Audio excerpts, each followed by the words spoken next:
მოგესალმებით, გებოდეზმებო.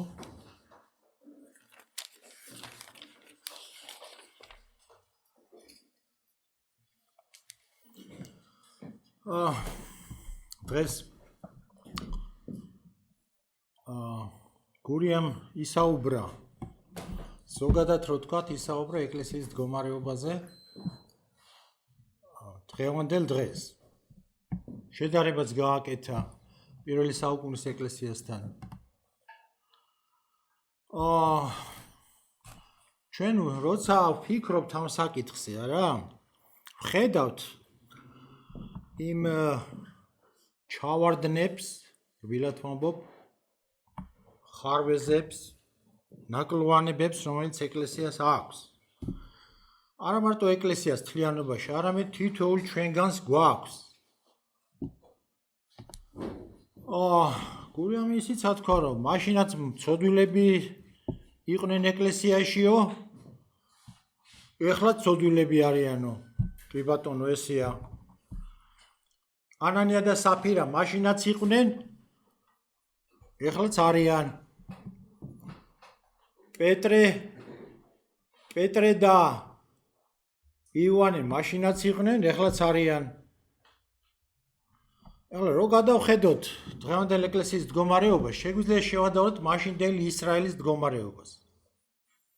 ჩვენ ვიცით, რომ ღმერთმა თავიდან ისრაელი აირჩია, თავისი რჩეული ერად, თავის საკუთარ წილხვედრილ ერად. და თავიდან ყველაფერი ასე თუ ისე კარგად იყო. კარგად რა მაქვს ხედველობაში? ხედველობაში ისამაც ხალხო, რომ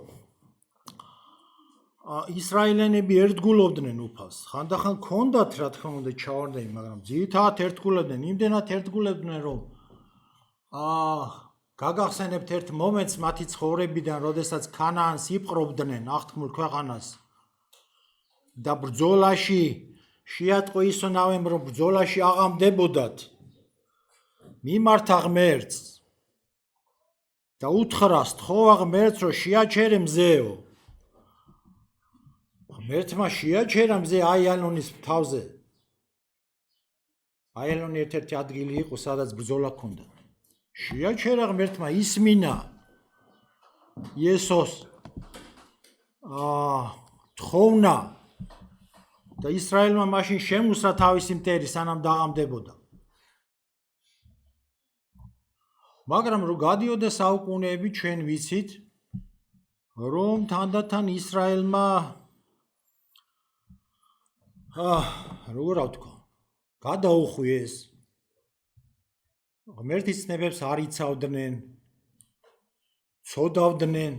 იმდენად საქმე, იმდენად ისეთ ცუდად წავიდა ერთ პერიოდში, როდესაც მანაშე ჰყავდათ მეფეთ იუდაში. იმდენად ცუდად წავიდა, რომ მანაშემ ამ მეფემ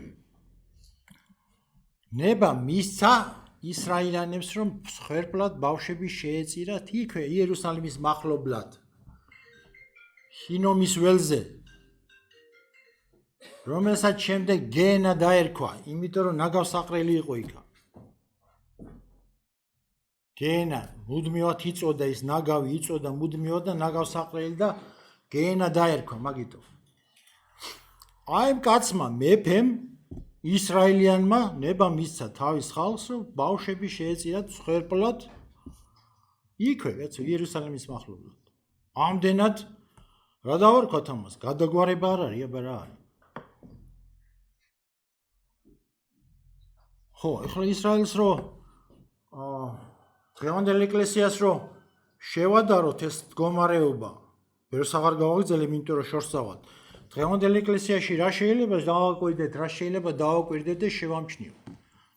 ბევრ რაღაცას, რაც ღმერთისთვის არათუ მოსაწონი, არამედ სრულიად ის არის. საშინელება. მე არ ვლაპარაკობ ერთმანეთთან შუღლზე და რაღაცაზე და იმაზე, დაპირისპირებაზე მორწმუნეებს შორის. მე ვლაპარაკობ თლიანად ეკლესიის მდგომარეობაზე, როცა ზოგიერთმა ეკლესიამ რა ვიცი, ისე აი დღეს რაც ჩვენში განსაკუთრებით საქართველოში საჭირბოროტო საკითხად იქცა, როგორ რა თქვა. წინ წამოწეულ თემად იქცა ეს. ერთსქესიანთა ქორწინების თემა. ზოგ ეკლესიაში დაუშვეს, ახლა იმას ეკლესიას როგორ დავარქვენ ჩვენ. როგორც იმ ისრაელს არ ერქვა ისრაელი, რომელიც ბავშვებს წირავდა, რაც ღმერთმა თქვა, რომ აზრადაც არ მომსვლია, თავში არც მომსვლია ესეთი რამეო. როგორ შეიძლება ეკლესია დავარქვათ იმას, ვინც ერთსქესიანთა ქორწინებას უშვებს. და ასე ვთქვათ, ბჭყალებში კურთხევას აძლევს მათ. ვერ დავარქმევთ ეკლესიას. ახლა მე რომ ვიღაცას გავებუტები და მეწყინება, ვთქვათ, ან იმას ეწყინება ჩემგან. რა უჭირს ამას ახლა იმასთან შედარებით? ცოდვა, რა თქმა უნდა, არ შეიძლება ღმერთს არც ეს მოსწონს, რომ ვიღაცას ვებუტები. მაგრამ ის ერთსქესიანთა და რაღაც უბედურება იმასთან შედარებით ეს გაბუტვა და წყენა რა მოსატანი და რა სახსენებელია. ასევე იქაც ისრაელშიც ეგრე იყო. ერთი მომენტი გავიხსენოთ ჩვენ მაცხოვრის ცხოვრებიდან, დედამიწაზე ცხოვრებიდან, წაგიგითხავთ ახლა. ეს არის მარკოზის სახარების დასაწყისი, მეექვსე თავის დასაწყისი. და გავიდა იქიდან და მივიდა თავის მშობლიურ ხარეში და გახვნენ მისი მოწაფეებიც. მშობლიური ხარე რომელი იყო იესოს? ნაზარეთი, კი ბატონო, ნაზარეთი იყო. ნაზარეთში დასახლდნენ, როცა ეგვიპტიდან დაბრუნდნენ, არა ეს წმინდა ოჯახი, ეგრეთ წოდებული წმინდა ოჯახი, მარიამი, იოსები და ჩვილი იესო, როდესაც ეგვიპტიდან დაბრუნდნენ, წავიდნენ და ნაზარეთში დასახლდნენ. ამ ქალაქში ნაზარეთი იყო ჩრდილოეთით, შედარებით იერუსალიმიდან ჩრდილოეთით. გალილეის ტბის მახლობლად. კაპერნაუმიდან ცოტა ქვემოთ, მოშორებით. აქაც ცხოვრობდა, აქ გაიზარდა იესო ქრისტე. აქაც ცხოვრობდა, აქედან დადიოდა ხოლმე მშობლებთან ერთად იერუსალიმში, გახსოვთ არა, 12 წლისა როცა იყო, იქიდან წავიდნენ იერუსალიმში. რო დარჩა იქა. მშობლებს რომ ყურადღება ვერ მიაქციეს, იქ რო დარჩათ. ბავშვი. მე დაბრუნდნენ და ძებნა დაუწყეს, რა თქმა უნდა, იპოვეს, ვიცით ჩვენ ეს ისტორია. აქ გაიზარდა იესო ქრისტე. აქ გაიზარდა იესო, აქ გახდა ბიჭი, დაკაცდა.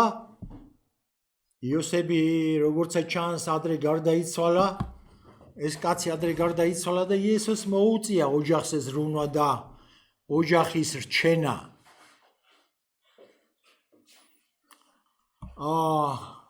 დღეს ჩვენ კარგად ვიცით, განსაკუთრებით კაცებმა, არა მარტო კაცებმა, ქალებმაც ახლა კარგად გაიგეს ეს ყველაფერი. ოჯახის რჩენა როგორი საქმეა.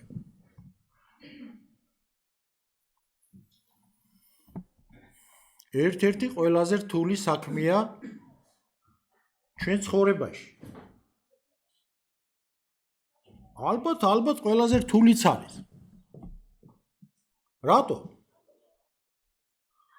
ეხლა კაცსაც გააჩნია ხალხო, ზოგიერთი კაცი კი ქვია, მაგრამ სინამდვილეში არც არის კაცი. კაცი მარტო ის კი არ არის ბიოლოგიურად კაცი ხარ. კაცი პირველ რიგში არის, ვისაც გააზრებული აქვს თავისი პასუხისმგებლობა ოჯახის წინაშე. აი ეს არის კაცი. ეს არის ხასიათი. ბევრი კაცი ვერ უძლებს ამას. ბევრი კაცი სამწუხაროდ ვერ უძლებს ამას. იმიტომ რომ ძნელია, თქვი ეხლა ხარ, რომ ძალიან ძნელია ოჯახის რჩენა. ამ პასუხისმგებლობის ზიდვა უნდა ადგე დილა ადრიან, უნდა ადგე წახვიდე იმუშაო. ძიმეთ უნდა იმუშაო, ხშირად ასეა. უნდა არჩინო შენი ოჯახი, უნდა მარტო კი არ უნდა არჩინო, უნდა უხელმძღვანელო კიდეც. ბავშვები უნდა გაზარდო, უნდა დაარიგო, უნდა დაიცვა სუდ გზაზე დადგომისაგან. ეს ყველაფერი გეკისრება ამას ღმერთი მოკითხავს შენ, ეგრე კი არ არის. პასუხისგებლობის ქონა ღმერთის წინაშია პირველ რიგში და შემდეგ საზოგადოების წინაშე, ანუ სახელმწიფოს წინაშე. კარგი შვილები უნდა გაზარდო. უნდა ეცადო მაინც. ვიმეორები რომ ბევრი კაცი ვერ უძლებს ამას და რა ემართებათ ამ კაცებს. ან გარბიან ოჯახიდან სამწუხაროდ. ოჯახიდან გარბიან, წავით სადღაც წავლენ მონახავენ ადგილს. ან სმას იწყებენ.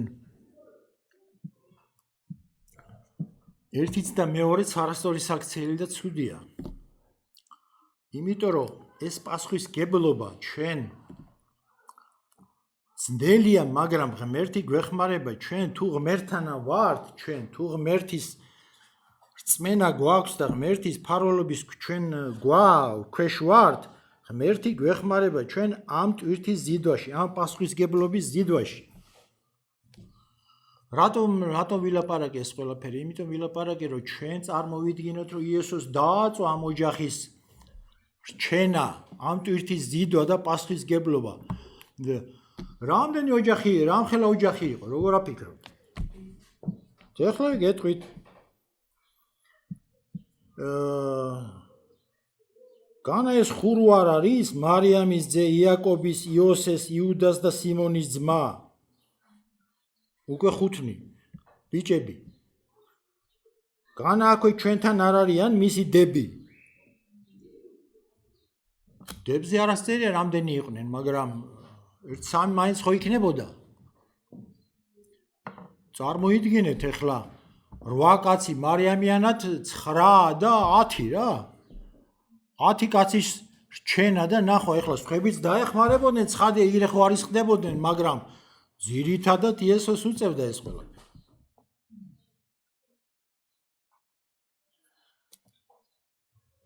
არსად არ გაქცეულა ეს. როდესაც წამოიზარდნენ ძმები, მაშინ ადგა იესო და წავიდა ის რისთვისაც იყო მოსული და მოვლენილი ამ ქვეყანაზე, შეუდგა თავის სახურებას 30 წლის როცა გახდა. ამ დროს მისი ძმები უკვე კარგად მოსდილი ბიჭები იქნებოდნენ, კაცებიც იქნებოდნენ უკვე და მიხედავდნენ თავის თავს და თავის დებს და დედას. ასეც იყო. ასეც იყო, ჩვენ ვიცით რომ ჩვენ რა ვიცით ისა რომ როდესაც იესო ქადაგებდა და თავის სახურებას ეწეოდა, 1-2 მოვიდნენ და იესოსთან ვიღაცები მოვიდნენ და უთხრეს რომ აი გარეთ შენი დედა და შენი ძმები გელოდებიანო. რა უპასუხა იესო? ჩემი ძმები და დები ვინ არიანო? ვინც ღვთის სიტყვას ისმენს, ისინი არიან ჩემი ძმები და დებიო. კი ბატონო, ეს ერთ შემთხვევა იყო, მეორე შემთხვევა როდის იყო? მეორე შემთხვევა მაშინ იყო, როცა აქ მარტოზის სახარებაშია. მოვიდნენ მისიანები, რისთვის მოვიდნენ? მის შესაპყრობად. იესოს შესაპყრობად. რას ამფიქრობდნენ, რას ამობდნენ? რატო? შეშლილიაო, ეს სიტყვა ნახმარი აქ. ორჯერ. ეხლა ბალღები ხო ვერ მოვიდოდნენ ამის გასაკეთებლად. ვერ რა თქმა უნდა.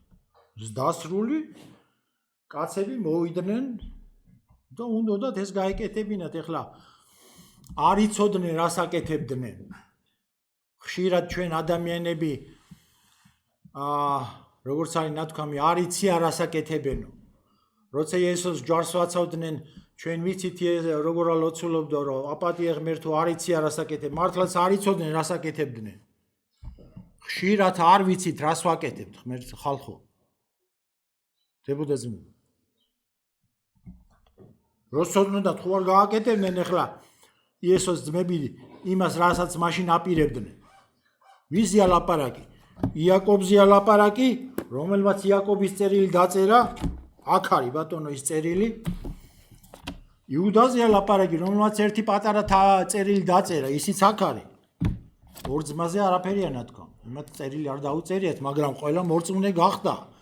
და ალბათ თავისი რო ახსენდებოდა, თავის საქციელი ცხენოდა, ცხადია რომ შერცხებოდათ. ისე როგორც ჩვენ აქ ცხენია ხოლმე, როცა რაღაცა ცოდვაში ჩავიდენ თან რაღაც სისულელეს რომ ჩავიდენთ და გრცხვენია, იმიტომ რომ გასაგებია რატომაც აქ გრცხვენია. გამოჩნდება ხოლმე რამდენად სულ მოკლეები ვართ, შიშრები ვართ, მხდალები ვართ, უბედურები ვართ. არ მინდა ადამიანი ფეხქვეშ გავთელო, არავის შეურაცხყოფას არ ვაყენებ. ყველას ეხება ესა, მეც. ერთ-ერთი უშიშარი და ის არის უფალი, ჩვენი იესო ქრისტე. თუმცა მასაც ჰქონდა ხოლმე ეს განცდა ჰქონდა მასაც გეციმანის ბაღში.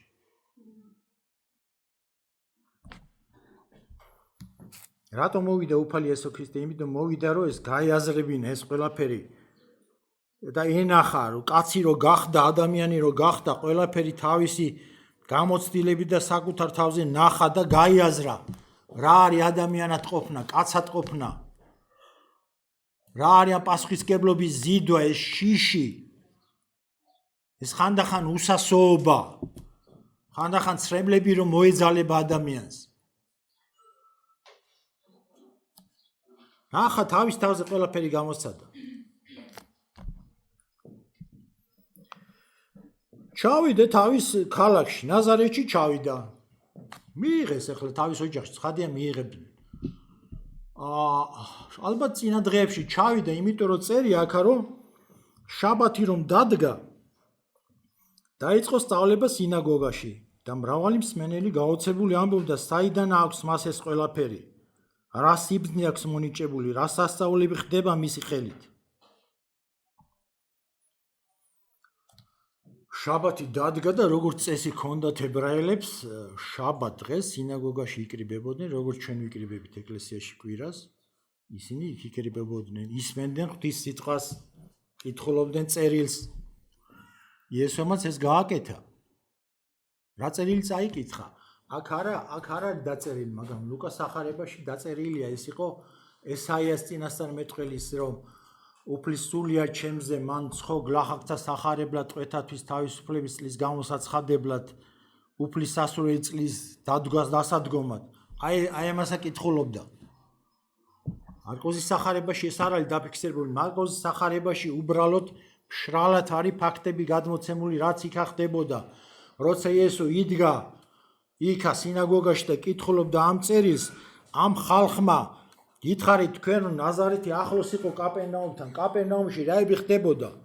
დიდი სასწაულები ხდებოდა, სულ წინა აი ეს მეხუთე თავი, მეექვსე თავის დასაწყისად კითხულობთ ახლა ჩვენა და მეხუთე თავის ბოლოს მარკოზის სახარებაში აღწერილია ის სასწაული, რომელიც მან კაპერნაუმში მოახდინა, როცა სინაგოგის თავრის იაიროსის ქალიშვილი ასული აღადგინა მკვდრეთით. ცხადია გაგებული ჰქონდათ ნაზარეთელებს იესოს ამბები. სასწაულები, რასაც ის ახდენა, ეს ყველაფერი გაგებული ჰქონდათ, იცოდნენ. და ეხლა უშუალოდ, როდესაც წაიკითხა, წერილი როდესაც წაიკითხა და განმარტა, გაოცებულები დარჩნენ.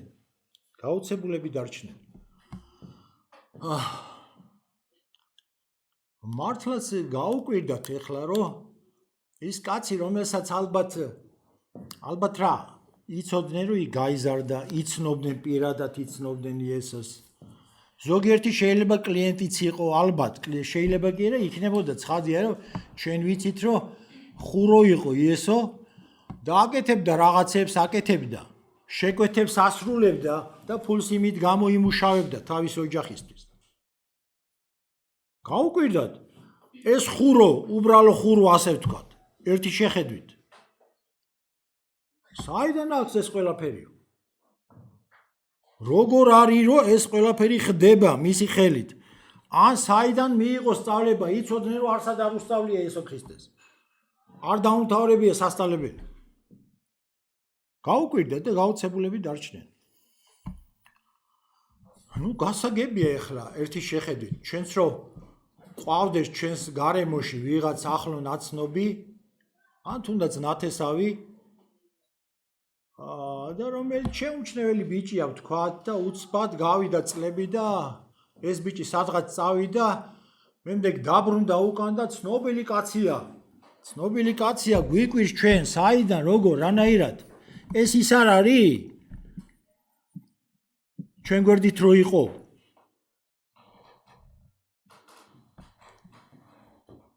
ადამიანური მოვლენა და განცდა არის ეს გაკვირვება და გაოცება აზარებელებსაც გაუკვირდათ მაგრამ მარტო გაოცება კი არ იყო ხალხო და კიდე რომ გავაგრძელოთ განა ეს ხურო არ არის მარიამის ძე და ჩამოთვლილია წეღან წავიკითხე უკვე და დაეჭვდნენ მასში აი ამ სიტყვაზე უნდა გავამახვილოთ ჩვენ ყურადღება რას აქვია დაეჭვება მასში ეს არის წაბორძიკება წაფორხილება გაგახსენებთ თქვენ ესაიას აქვს დავდებ ქვას სიონზე შებრკოლების ლოძს და წაფორხილების ქვას და ვისაც ის მიცფას ფეხს წამოჰკრავს წაიქცევა და ვისაც ის ლოდი დაეცემა გაისრისებაო აი ეს არის ეს დაეჭვება კიდე ვინ დაეჭდა ძველ ცოტა სხვა სახარებიდან სხვა ამბავს გაგახსენეთ კიდე ვინ დაეჭდა ერთის შეხედვით იესოში თომა კი ბატონო ხო ჰა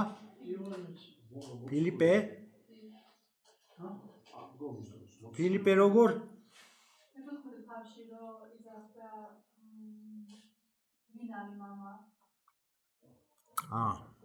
მაგას აგულისმო კი ბატონო კიდე ერთი იოანე ნათლისმცემელი ხო მოწაფეები გაუგზავნა შეკითხვა კონკრეტული კითხვით რა კითხვა იყო ესა გახსოვთ ისიც კი ბატონო სწორი ხარ ციცო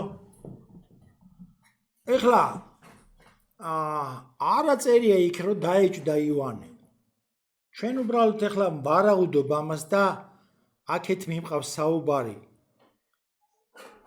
თუმცა იქ არა წერია ეს სიტყვა დაეჭვებას მე იესო ამბობს და გეტყვით რატომაც როგორს ამბობს რანაირად შენ ახარ ის ვისაც უნდა მოველოდოთ თუ სხვას უნდა მოველოდეთ რატო გაუჩნდა იოანეს ეს შეკითხვა იმიტომ რომ იესოს ქცევა არაორდინალური იყო არაორდინალური რას ანიშნავს არაჩვეულებრივი ებრაელის ქცევა იყო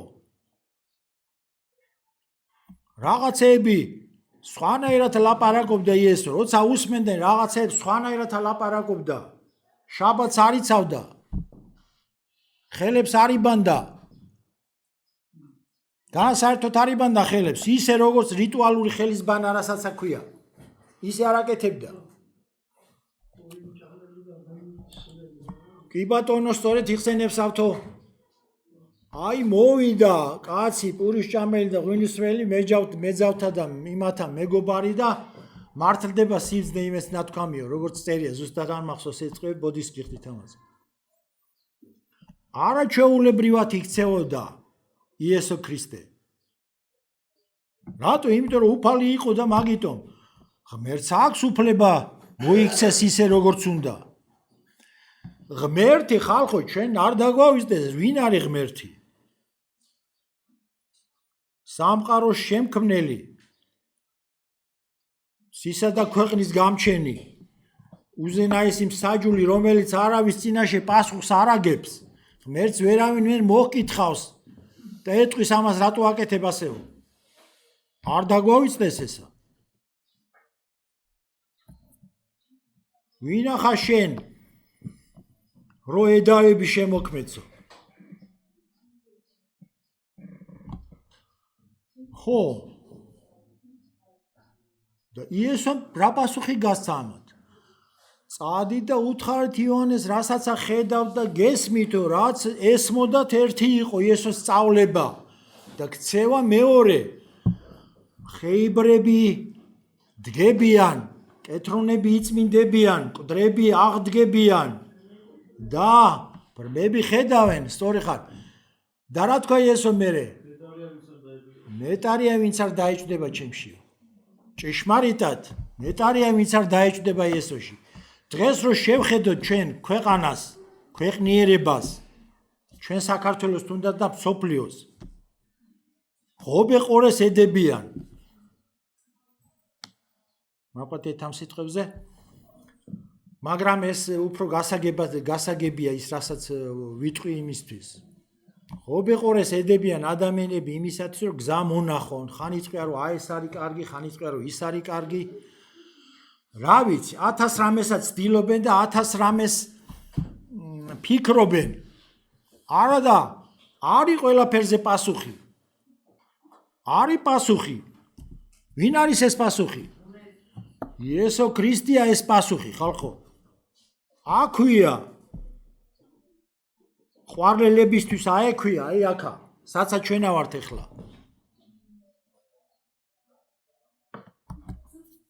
ყველგან არის. მთელ სოფლიოშია. უცხო არ არის. მიუხედავად ეკლესიის წეღანა ვთქვი, სამწუხარო ჩავარდნებისა, ეკლესია მაინც მოწმია იმისი, რომ იესო ქრისტე ღმერთია და უფალია და მხსნელია. და რომ ჭეშმარიტებაა იესო ქრისტე. და არსად არ არის ძებნა საჭირო ახალი გზისა და ახალი საშუალებებისა. აი პასუხი. მიდით და იპოვით პასუხს. მიდით და იპოვით ხნეობას. მიდით და იპოვით ხსნას. და ნეტარია ვინც არ დაეჭვდება ამაში. სამწუხაროდ კი ეკლესიის წევრებიც ხანდახან ეჭვდებიან ხოლმე. ჩვენს ალბათ ხანდახან ვეჭვდებით ამაში. ვიჭდება. გვაპატიოს უფალმა.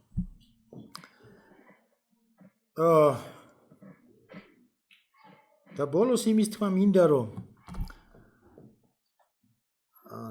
იესო ქრისტე რო ჩავიდა თავის ქალაქში და ეს ყველაფერი მოხდა და ეს ხალხი დაეჭვდა მასში. რა უთხრა მათ იესო? არსად არ არის წინასწარმეტყვილი უპატიოდ გარდა თავისი მამულისა, ნათესავებისა და საკუთარი სახლისა. და ვერ შეძლო მოეხდინა იქ რაიმე სასწაული გარდა იმისა, რომ რამდენიმე სნეულს დაადო ხელები და განკურნა და უკვირდა მათი ურწმუნოება და დადიოდა გარშემო სოფლებში და ასწავლიდა მათ.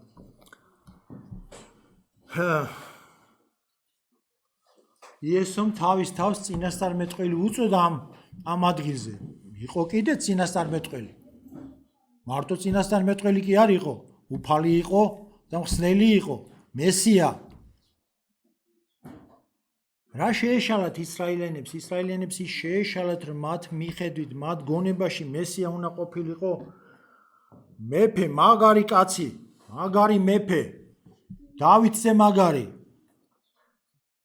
რომელიც მახვილს აიღებდა, გაუძღვებოდა ისრაელს და გაათავისუფლებდა რომაელებისგან. და იქნებოდა ბრძანებელი. ზოგიერთები ხედავდნენ ამას, ამის პოტენციალს, ზოგიერთები ხედავდნენ იესოში. გაგახსენებთ თქვენ, აბა გაიხსენეთ კიდეც, რომ ერთი-ორჯერ იესო გაეცალა მათ, რატო გაეცალა? რა უნდოდა იმ ხალხსა? უნდოდათ და შეეპყროთ იესო და გაიმეფებინათ. გახსოვთ რა? გაეცალა, იმიტომ რომ მაგიტომ არ იყო მოსული იესო ქრისტე, რომ ყოფილიყო ეს პოლიტიკური ხელმძღვანელი და მეთაური. იესო ქრისტე იმიტომ მოვიდა, რომ ყოფილიყო მხსნელი, მაგალითის მიმცემი, ჩვენთვის მაგალითის მომცემი და იმ საქმის გამკეთებელი, რაც დღეს უნდა გავიხსენოთ ჩვენ. რომ ჩვენ ცოდები გამოისყიდა საკუთარი სიკვდილით ჯვარზე. საკუთარი სისხლი როცა დაღვარა და ჩვენ ცოდები გამოისყიდა. ამისათვის მოვიდა იესო ქრისტე. გვაჩვენა თავდაბლობის მაგალითი, გვაჩვენა სიყვარულის მაგალითი, რა თქვა? ვის არა, ყველაზე დიდი სიყვარული ვის აქვსო? ვინც თავის მეგობრებისთვის წირავს თავის სულს. გააკეთა თავისი სიტყვებით, რაცა თქვა იესომ, გააკეთა, საქმით გააკეთა. თავისი მეგობრებისთვის გასწირა სული. და არა მარტო თავისი მეგობრებისთვის, თავისი მტრებისთვისაც იმ დროს. თავისი მტრებისთვისაც ხალხო. ამიტომ მოვიდა იესო ქრისტე, რომ ასეთი ყოფილიყო. ამიტომ არის ჩვენი მაგალითი, ამიტომ არის მთელი სოფლიოსთვის მაგალითი და იმაზე ვიძახი ხანდახან გაკვირებული და ხანდახან გაბრაზებული, რომ რაღაც ეძებს ეს ხალხი და რაღა უნდათ. არის პასუხი, არის მაგალითი, არის მხსნელი იესო ქრისტე.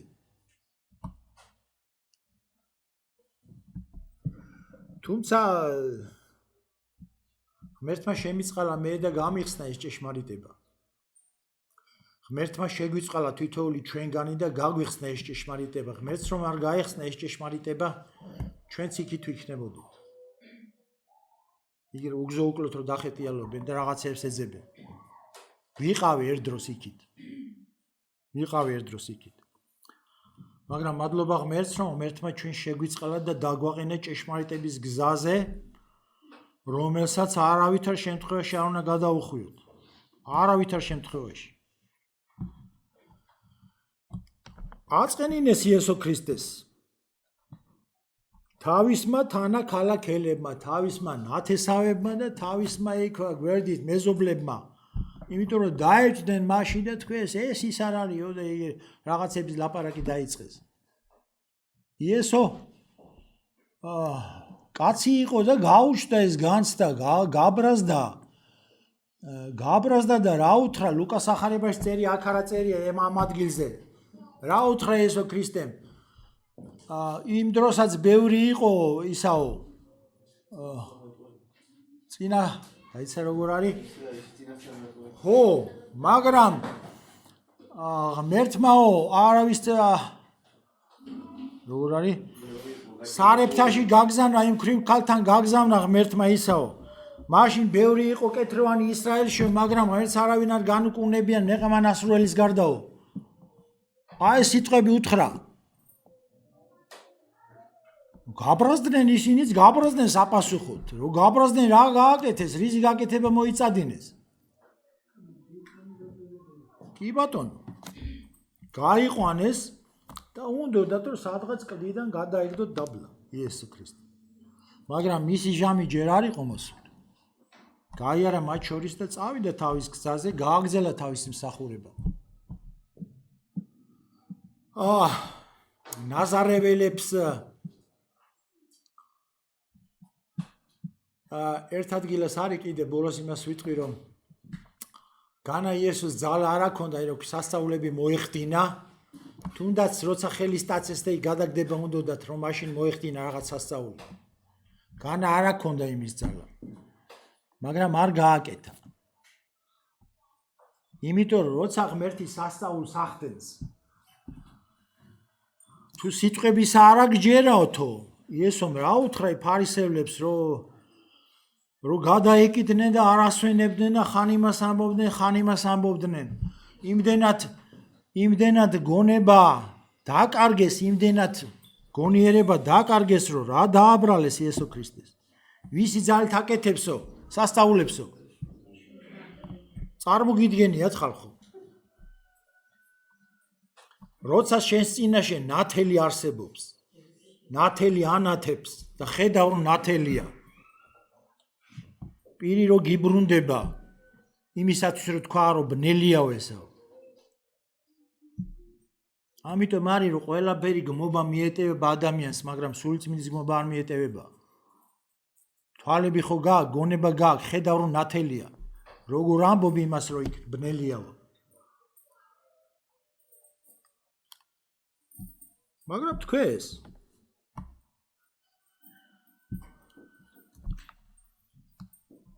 განა არ შეეძლო იესოს მოეხდინა იქ სასწაული და ისე გაეჩერებინა ეს ნაზარეველები, მაგრამ არ მოახდინა. იმიტომ რომ ეს სასწაული რომ მოეხდინა ნაზარეთს უფრო მეტი პასუხისგებლობა დაეკისრებოდა. ეს პასუხისგებლობა დაეკისრა სხვა ქალაქებს.